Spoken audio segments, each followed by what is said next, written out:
Assalamualaikum. Halo anak-anak ibu, kita berjumpa kembali.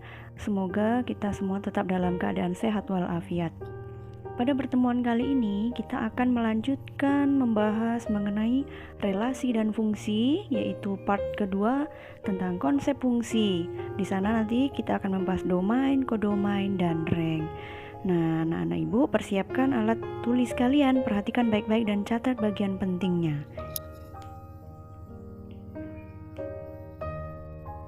Setelah kalian menonton video ini, kalian nanti akan dapat memahami pengertian fungsi, kemudian membedakan antara relasi dan fungsi, memahami istilah domain, kodomain, dan rank, serta kalian dapat menyelesaikan soal-soal terkait konsep fungsi. Semangat belajar ya, kita akan mulai. Yang pertama, kita akan membahas apa itu fungsi. Di sini ibu membuat sebuah contoh. Sekelompok siswi kelas 8 ada Feby, Cikita, Arya, dan Yudis. Ini ibu anggap sebagai himpunan A. Kemudian ada blok A, blok B, blok C, dan blok D. Ini ibu anggap sebagai himpunan B. Nah, setelah ibu tanya satu persatu, ternyata Feby beralamat di blok A, kemudian Cikita beralamat di blok D, Arya beralamat di blok A, serta Yudis beralamat di blok B. Nah, dari diagram panah ini dapat kita ambil pengertian fungsi adalah relasi yang menghubungkan setiap anggota pada suatu himpunan asal dengan tepat satu anggota pada himpunan tujuan. Jadi perhatikan kalimatnya anak-anak ya. Ada kata setiap yang ibu tebalkan dengan warna merah.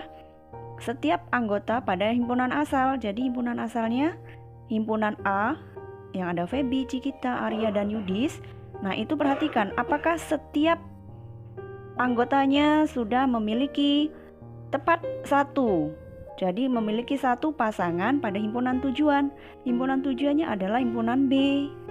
Nah, jadi setelah kita perhatikan jika setiap anggotanya memiliki pasangan dan pasangannya hanya satu pada himpunan tujuan, maka itu disebut dengan fungsi. Paham ya anak-anak ibu?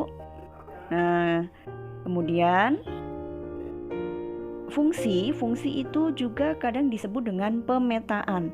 Jadi nanti kalau ada soal yang kalian jumpai ada kata pemetaan, itu artinya adalah fungsi. Nah, paham anak-anak ibu ya, itulah mengenai pengertian fungsi. Kita akan lanjutkan lagi. Nih, relasi dan fungsi apa sih bedanya? Nah, kalian apakah sudah bisa membedakan yang mana yang relasi dan mana yang fungsi? Perhatikan diagram panah yang ibu miliki ini ya. Ada dua diagram panah yang berwarna merah dan berwarna biru. Coba kalian perhatikan satu persatu. Sudah bisa atau belum kalian membedakan yang mana relasi dan yang mana yang fungsi? Kalian coba ya, ibu tunggu. Nah, kalau sudah, yang mana? Sudah bisa menentukan? Nah, ingat, sebelum menentukan kalian harus ingat kembali pengertian fungsi. Fungsi adalah relasi yang menghubungkan setiap anggotanya pada himpunan asal. Nah, kita cek satu persatu ya. Yang pertama diagram yang warna merah. Himpunan asalnya setiap anggota sudah memiliki pasangan. Nah, namun apakah tepat satu anggota pada himpunan tujuan? Tepat satu itu artinya tidak boleh lebih dari satu. Nah ya, yang pada diagram panah berwarna merah ini ada satu anggota yang memiliki dua pasangan pada himpunan tujuan. Atau kalau lebih mudahnya kalian lihat saja tanda panahnya. Tanda panahnya ada yang bercabang. Nah, berarti kalau ada yang bercabang itu bukan fungsi, tapi relasi ya. Bagus. Nah, kemudian kita lihat diagram yang kedua yang berwarna biru.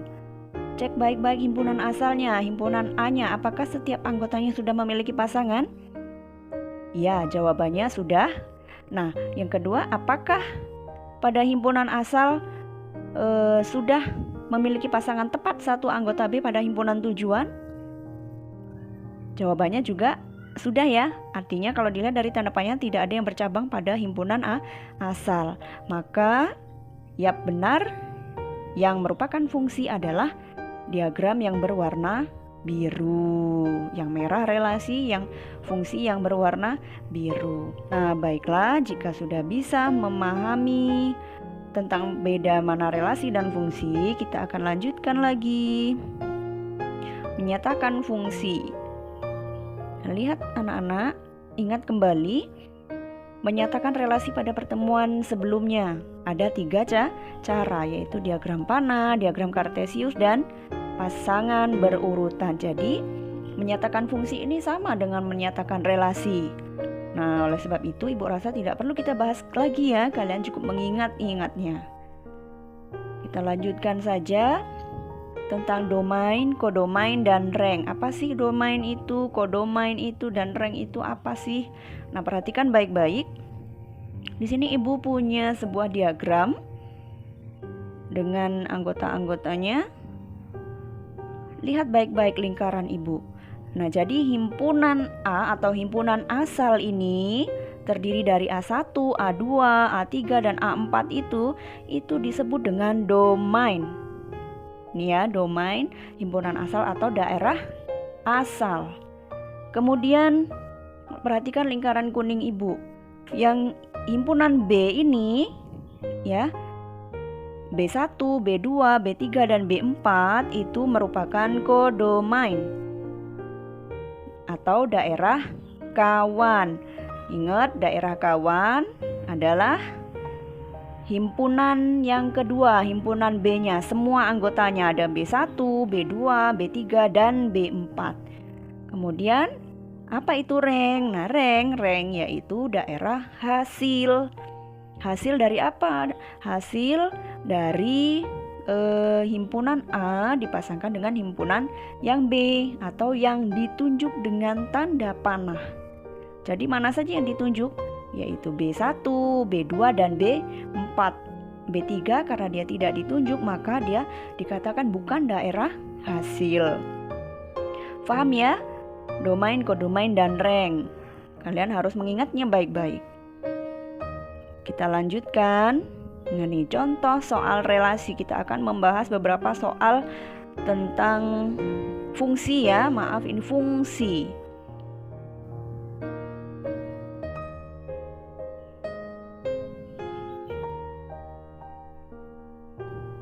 Nomor 1, di antara relasi-relasi berikut, manakah yang merupakan fungsi?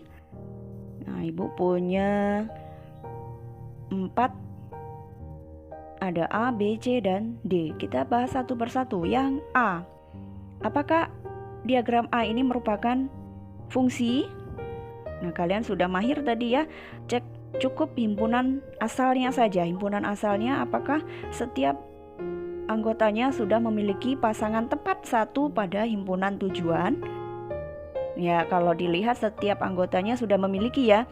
Tapi perhatikan bagian A4. A4 itu memiliki 2 pasangan pada himpunan tujuan.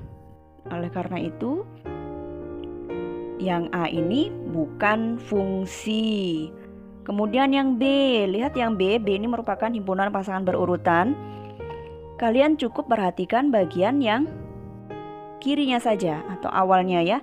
Di sana ada A, B, dan C. Nah, ini perlu diperhatikan. Jika ada A, B, C yang berulang, artinya yang kembar, maka itu bukan fungsi. Tetapi ini tidak ada yang berulang. Dia A, B, C. Maka ini kita sebut dengan fungsi. Kemudian yang C. Nah, yang C, perhatikan tadi Bu bilang kalau fungsi itu tidak ada yang boleh berulang. Tapi ini ada A berulang 2 kali. A,1, A,2. Maka yang bagian C ini bukan fungsi. Kita lanjut bagian yang D. Kita lanjutkan bagian D. Di sini ada diagram kartesius. Pada sumbu X, nah 1 berpasangan dengan 2, 1,2. Habis itu tidak berulang dia ya, tidak ada 1, sekian lagi. Cek lagi yang sumbu X pada bagian kedua 2,3. Hanya sekali muncul. Kemudian berikutnya 3,5. Tidak ada titik lagi ya dari 3. Kemudian yang terakhir 4,6. Maka artinya ini tidak ada pengulangan pada sumbu X atau daerah asalnya. Maka oleh karena itu ini kita sebut dengan fungsi. Nah, bisa difahami ya anak-anak ibu? Kalau bisa kita akan lanjutkan. Nih, tentukan domain, kodomain, dan rank dari pemetaan berikut. Di sini Bu punya dua, ada diagram kartesis dan himpunan pasangan berurutan. Kita bahas satu persatu bagian yang A dulu. Bagaimana cara menentukan domain, kodomain, dan rank pada diagram kartesius? Konsepnya sama. Domain adalah daerah asal. Maka lihat daerah asal itu sumbu X. Ada berapa saja? Angka 1, 2, 3, 4, dan 5. Kemudian kodomain. Kodomain adalah sumbu Y. Sumbu Y itu ada 1, 2, 3, 4, dan 5. Nah, sekarang rank. Rank perhatikan yang lingkaran merah ibu. Cara menentukan rank. Rank itu daerah hasil. Jadi daerah hasil, daerah pada sumbu Y ya, daerah tujuan. Daerah tujuannya ada angka berapa saja? Pada sumbu Y ya, perhatikan sekali lagi pada sumbu Y, yaitu ada angka 2. Nah, 2 ini 2 kali, tapi nanti kita tulis 1 kali saja karena sama-sama angka 2. Kemudian ada angka 3 muncul di sana, kemudian ada angka 5. Angka 5 ada 2 kali, cukup kita tulis 1 kali. Nah, jadi ini domainnya sumbu X, sebutkan semuanya 1, 2, 3, 4, 5, kodomainnya 1, 2, 3, 4, 5 atau sumbu Y-nya, dan ranknya 2, 3, 5. Kita lanjutkan yang kedua. Ada himpunan pasangan berurutan A,1, B,2, dan C,3. Domainnya daerah asal, berarti yang muncul pertama kali yaitu A, B, dan C. Kemudian kodomain daerah kawan, berarti satunya ada 1, 2, dan 3. Kemudian rank itu daerah hasil. Nah, karena di sini himpunan pasangan berurutan, maka ranknya sama dengan kodomain, yaitu 1, 2, dan 3. Nah, mudah sekali ya. Kalau kalian mau belajar, pasti kalian bisa. Anak-anak ibu, demikianlah pembahasan kita mengenai relasi dan fungsi part yang kedua. Semoga kalian bisa memahaminya dengan baik. Nah, kita akan bertemu pada pertemuan selanjutnya. Ibu akhiri, assalamualaikum warahmatullahi wabarakatuh.